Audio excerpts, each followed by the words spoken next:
Okay, I want to talk about shareholders and what it means to be a shareholder. What does it mean to be an owner of a stock?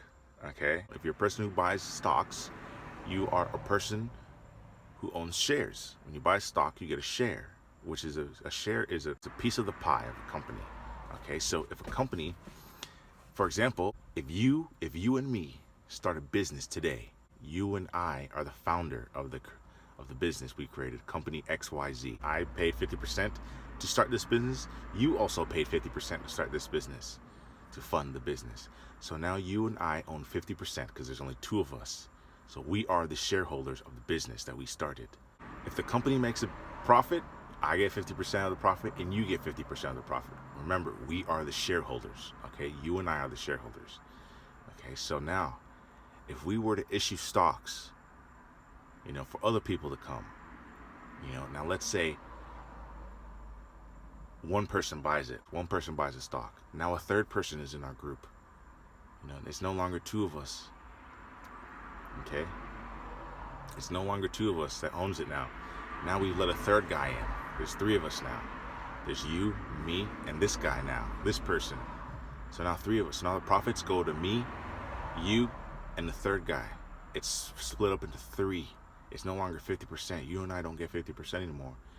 The new guy, if another person comes into our group, our profits, our gains become less. That's what shareholders are. That's the experience of a shareholder. Okay, they call that the shares outstanding. Okay, that's how. That's what it is when more people come into the pie.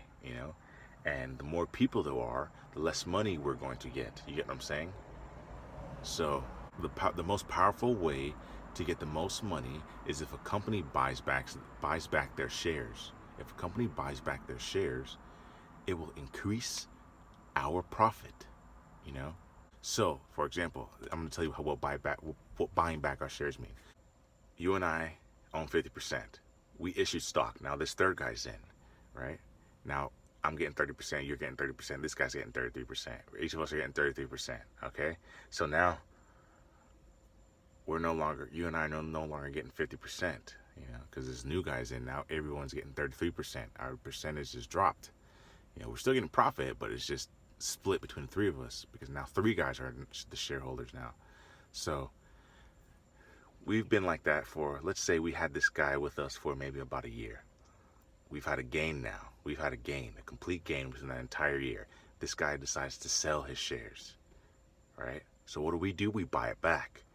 We buy it back. The moment this guy sells it, we buy it back. We don't buy it back when he has the share, but we could offer him, we could do that. We could offer him a dollar amount to take a share from him, but we don't do that. We are a generous company. We are just like any other company. Whoever wants to buy stocks from us can buy stocks from us and hold it for as long as they want. Whoever sells stocks, whoever wants to get rid of stocks, we go grab them. We're the ones who grab them because we are the guys who wants to make the most money. So that's what a business does. Okay, to raise their percentage, to raise their income that they get as being a shareholder. You get what I'm saying? So back to what I was saying. Let's say that we made a profit in that whole year. We made a profit. Now the stock prices rise.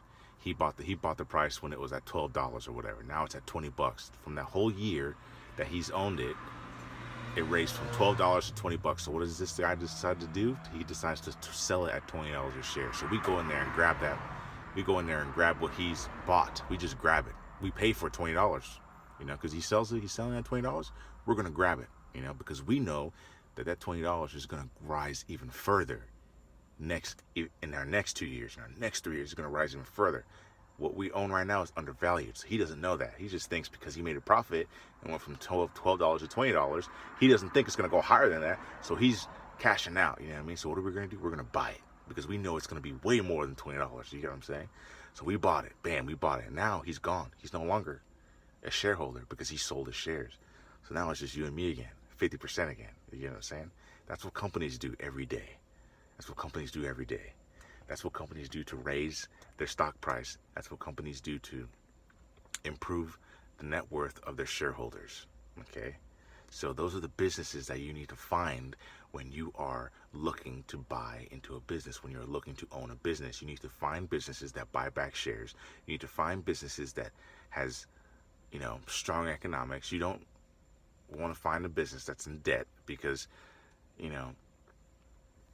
like I said before, just looking at a simple stock price and a 10-year chart, you're seeing the volatility and then going up. It's not going to tell you anything. You have to really look at the fundamentals of a company and know how they're using their money, know what they're making.